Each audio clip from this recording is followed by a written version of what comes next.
Hi everyone, I'm here to tell you why you should summon demons. Now, don't go thinking me insane. Well, if you do, I don't really give a fuck. But you might think to yourself, well, why would I do this just because somebody said so? You should. In fact, you really should. I've been working with them now for the last year and a half. I've been doing Black Lodge type of working. And, well, it's not been a year and a half, that's a lie. It's been roughly about a year. And the insight that I've gained into my own process as an individual is just fucking staggering. I've learned that I can take a lot more. I've learned that I also bullshit myself right before I'm getting like my goal. I have a tendency to get tired then and weary. You know, it's like runner's fatigue kind of shit, you know.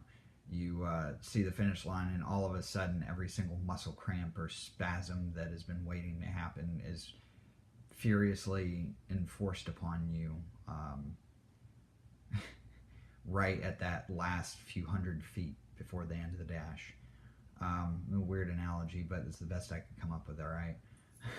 I'm undergoing quite a transformational time in my life and having to give up some perspectives that I hold on to dearly. And that's what these beings do, okay? That's what I want to clear the air about, is that demons do it in a different way than angelic forces have. I started out working nothing but White Lodge philosophy and stuff like that, and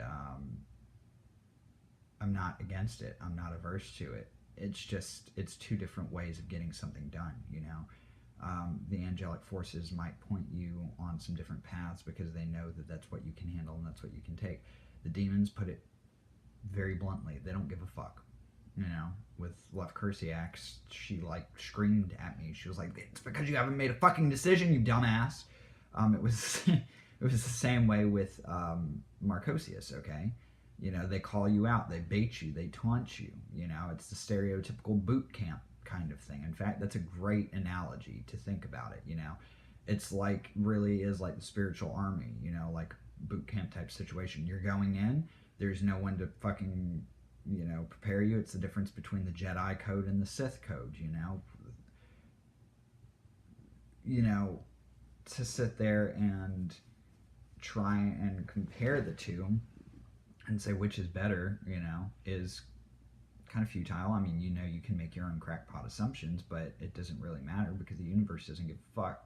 It's just trying to constantly improve upon a situation because that's what you've set out to do.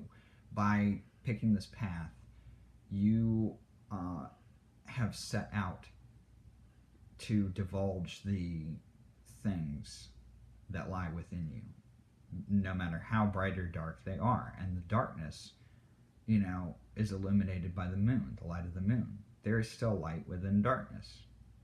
And sometimes this light is even more beautiful than one could imagine.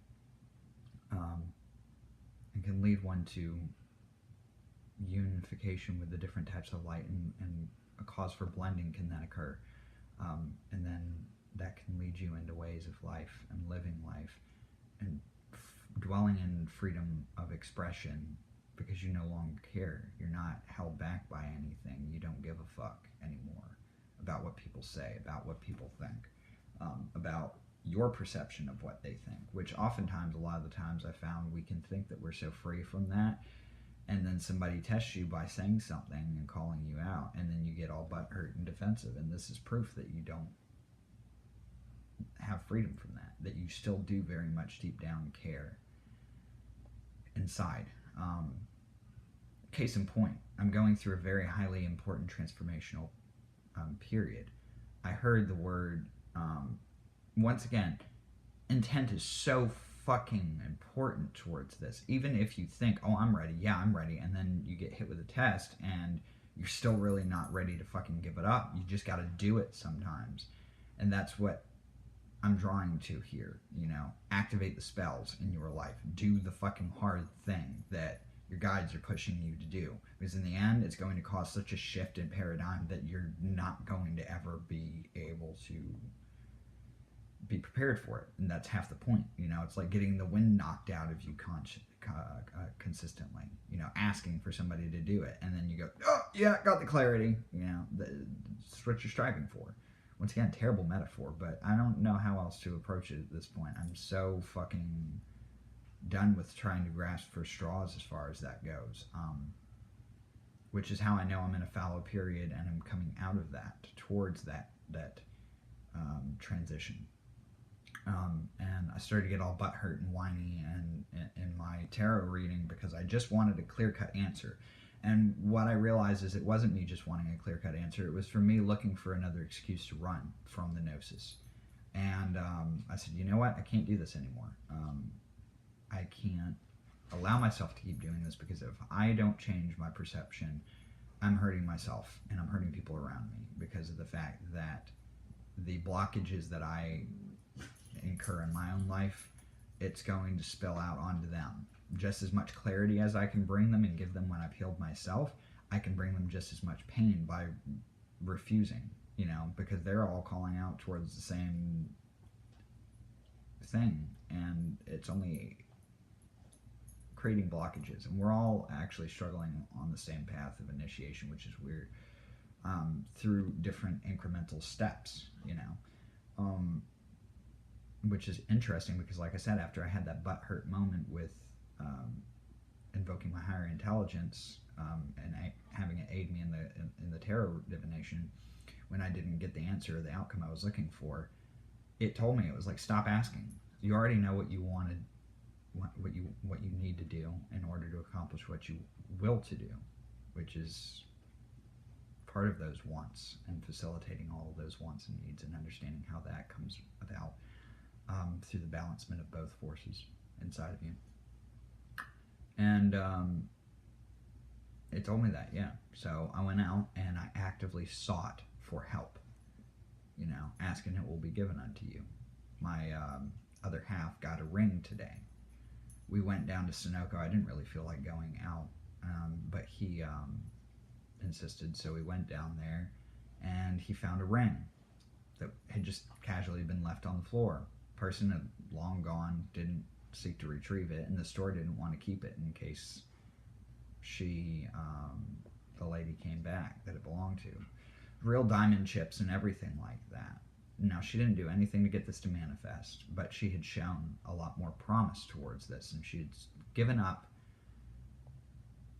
her comfort to explore and expand herself. And because of that, the powers that be that move this universe, all of your souls in the Soul Forge, all of the beautiful spiritual beings and their energies coalesce to provide a gift. And this gift was a significator of power, of divine power, and a mark upon his road of initiation. So I was given a gift as well by going and asking someone for help to aid me getting some tools that I required in order to begin to make the necessary preparations for this change. This person agreed, and I was rewarded with information from my higher genius. My effort for being open to this, being open to a paradigm shift, was so rewarded that I looked up the daemon that my genius gave me, and it was Proteus, who deals with, guess what, nevertheless, paradigm shifts, being able to perceive oneself differently, being able to alter perception for beneficial uses of higher attainment. That way one can perceive oneself in more abstract ways, so that one is not limited. Powers of persuasion and mind tricks, or in other words, mind control, if you want to call it that way. Subtle powers of persuasion and guiding the mage and the witch and the ability to influence one's words specifically regarding those effects, and all kinds of other things that just relate to this direct situation. So yeah, I wanted to talk more about attitude, mental fortitude, and being able to steel oneself and not letting oneself get caught in the mix. How that has helped and affected me, because sometimes it does feel a little bit like psychosis, because you're trying not to doubt. You're trying to look for every reason to keep believing, but the faith is stretched.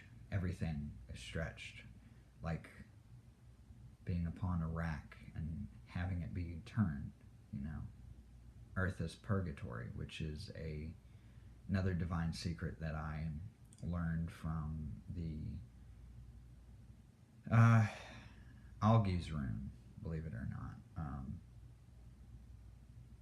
And it showed me, like the roots and branches, the trunk of the tree is suspended between heaven and earth, much like we are.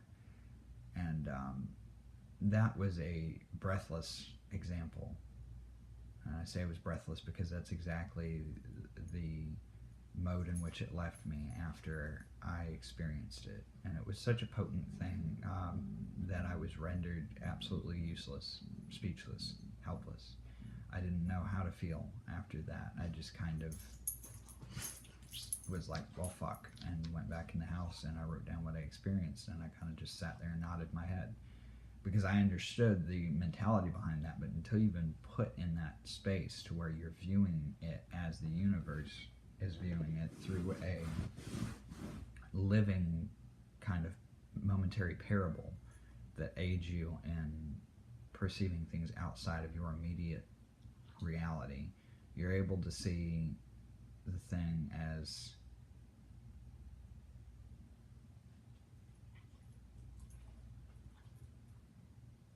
truly blissful. And you understand that the world is not an immeasurably inert piece of shit,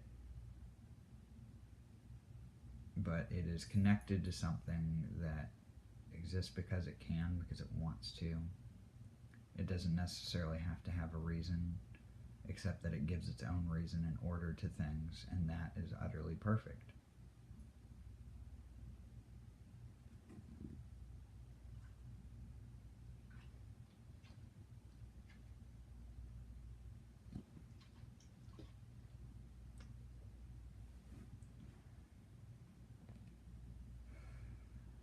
Ave Multiversus, Ave Lev Cruciax, Ave to the Hidden God,